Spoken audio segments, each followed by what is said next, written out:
Here we go. Alright, welcome back to The Rising of the Shield Hero. Anime Review Episode 35. We're here talking about the 55th episode series, White Tiger. This covers chapters 8 through 10 of book 13 of the series. And this episode in particular wraps up the Salvant Succession arc. Though it doesn't feel like a succession, it's more like a conflict over one character. It's basically it's a fall arc. So basically, we continue to fight between Fall and Jairus, and of course, Jairus' minions show up, and of course, Celia, Raftalia, Philo, and Naofumi take care of them. And then Jairus proceeds to call his allies to him. And then he proceeds to eat them. Yep, he eats them. And sprouts out octopus tentacles. His head becomes a frickin' skull. Also, and this is really disgusting, the tentacles sprout eyeballs. He thinks, oh, he's so strong. So then, of course, everybody starts attacking. Naofumi gets basically an idea to give Fall a power boost. He gives him a beast transformation to make him into like almost an actual white tiger. And proceeds to take on Jairus in his monster. Calls him a monster, and he looks at himself like, oh crap, I am a monster. And he starts in the darkness, and he mentions, oh yeah, someone gave me this drug, and I'm like, what? So partially the actions of what's going on with him here are, so he basically is a pawn for somebody else. Okay. Also, Alta rides her brother, in beast form, mind you. And then they use a secret technique, basically kind of like a pincer move, and smashes into Jairus, basically killing him. And then the soldiers stuff and go investigate his home, find out who gave him the drug, and apparently they fled the country. Who this person was, don't know. So the character Rat is brought in to, and of course she's the one going to be investigating the drug itself, where the heck it came from. Okay, and as part of the agreement to duel, the specific duel is kind of null and void. Sullivan proceeds to give him a boat. Yep, gives Naofumi a boat to go to Gwadon to resolve the situation. Of course, mentioned about the Phoenix, because that's the next. Well, aside from the waves, that's the next creature they have to take on, aside from the spirit. That first was the spirit tortoise. Now it's Phoenix's turn. Yes. Though when people think of the spirit tortoise, they think of, in terms of the anime, quite possibly the worst season of the show, because the first half of it, anyways, was stuff adapting out of order. I'd say the first half was like that. Second half was actually better. I feel like basically a more cohesive plot with that one. Yeah, thinking back at it now, it's not a full terrible season per se. It's just that it's not well liked by the anime only fans, because, well, actually more like the light novel ones basically don't like it at all, because the director didn't freaking give a damn, so he basically proceeded to adapt events out of order. Instead of, follow the plot. Nope, let's adapt stuff out of order for no reason.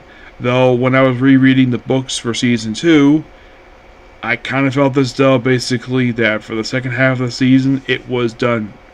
They stopped doing that for the second half. It felt as though the pacing was a lot better in the second half of season 2 than it was season 1. That's the first half of the season. But the season so far, I mean, unlike, let's say, the first season, which covered basically the first 5 books, and they started at the book 6 and up a little book 10, season 2 was mostly put just the rest of 6 and go pretty much almost to basically book 10. They pretty much did book 9 in 2 episodes. Yes. I still contest last season was better. Oh yeah, definitely. So then with this fight before they get to the ship itself, so then everybody proceeds to go visit Alta and Fall's parents' graves. And it was just because basically defeating Jaros restored basically the father's honor.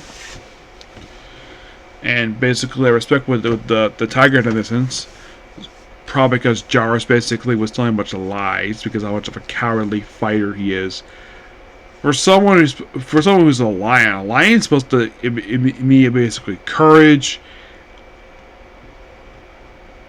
and basically be very strong. Nope, Jaros is a freaking coward. So then after they see the graves, then they visit their family home, which Alta has no memories of this place. Well, probably because basically she was a baby at the time when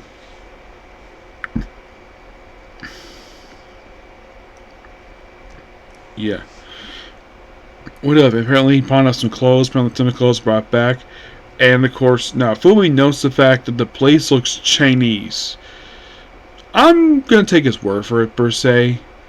I mean, I haven't seen much of Chinese architecture, so I'm going to take his word for it, probably because of the fact he probably did study this when he was in Japan. So he mentions what type of structure it is, and Raftalia wonders what the heck it is. I mean, Raftalia does know he's from the world. Basically, that is public knowledge since the first episode of the show that he is basically from the world. A lot of the time when these isekais happen, I would say about 10% of the time it is public knowledge. They're not from that world. A lot of the other time when this happens, they pretty much keep it a secret. As for why they keep it a secret, probably because basically people probably don't know about basically other worlds. That's my guess. Or in fact they don't. As for, you might be asking this question, have you seen the anime where the whole thing of the main character being reincarnated is public knowledge?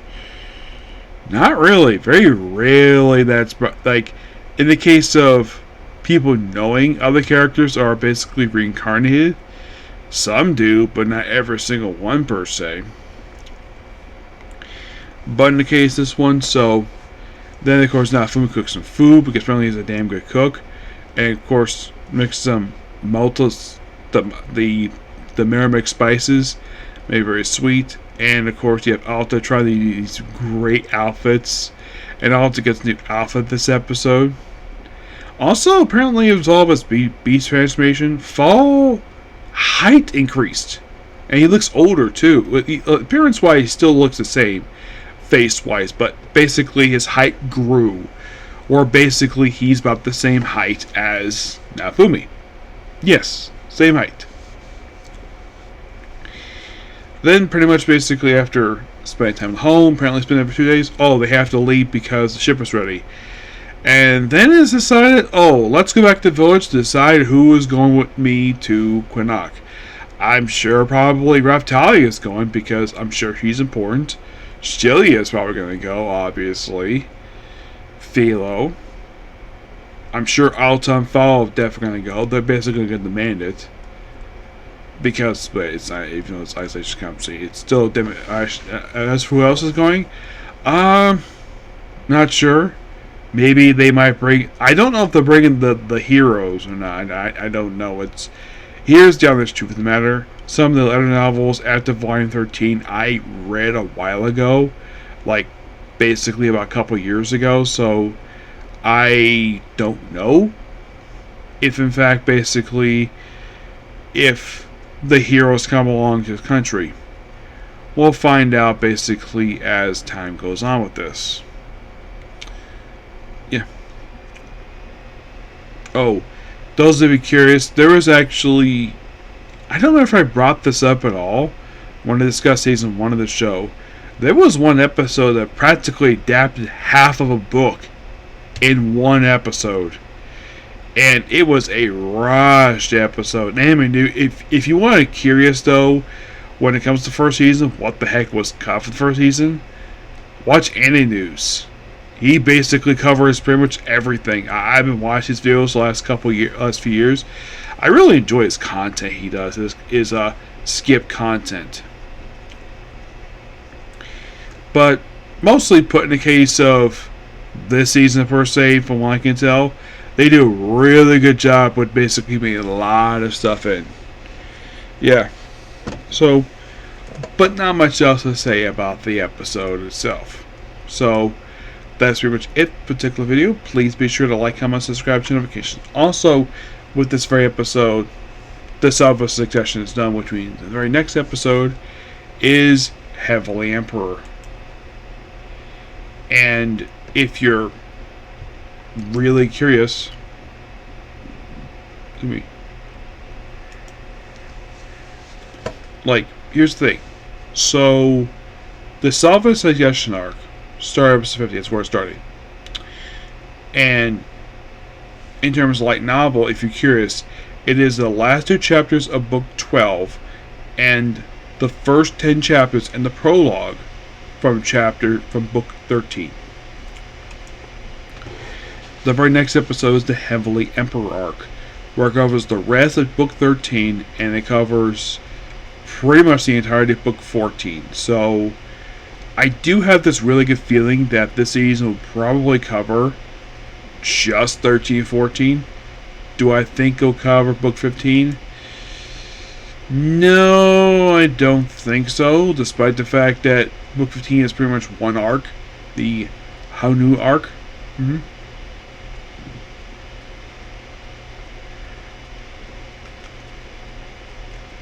Yeah, that probably saved for season, and this is my personal guess, that probably saved for season 5, because I don't think they're going to cover a third book of the season. I'm thinking it's only going to be 2, given the fact that they're covering 2 or 3 chapters an episode, so that's probably what's going to happen here with this one. Oh yeah, definitely. I do think basically, and here's the thing, there are only 7 episodes left to go for the whole season. And in 7 episodes, they pretty much covered the first 10 chapters of book 13. Now, you might be asking this before I end this video here. So, do I think the pacing in the season is really good? 5 episodes, and I forgot it's 5 episodes. Not 7 episodes. My mistake. I think so. Yeah, I think that the pacing is done really well this season. It progressed at a good pace. So, we'll find out. We have roughly 7 more to go. So, like I said, they're gonna pretty much cover. Now, do I think that that book 13 we finished up with next episode? No, I don't think so. If I would take a guess, book 13 probably finished up with episode, I'd say probably the 7th episode season. I'd say, yeah, it'd be kind of silly if in fact that the anime decided to cover 5 chapters next episode. And do I think eventually that the series might do another 45 episodes before I close this video out? There's a strong possibility of that. I don't think there's anything really wrong with that, but that depends upon the studio. Yep. So I will see you all later. Okay? Thanks, you. Bye.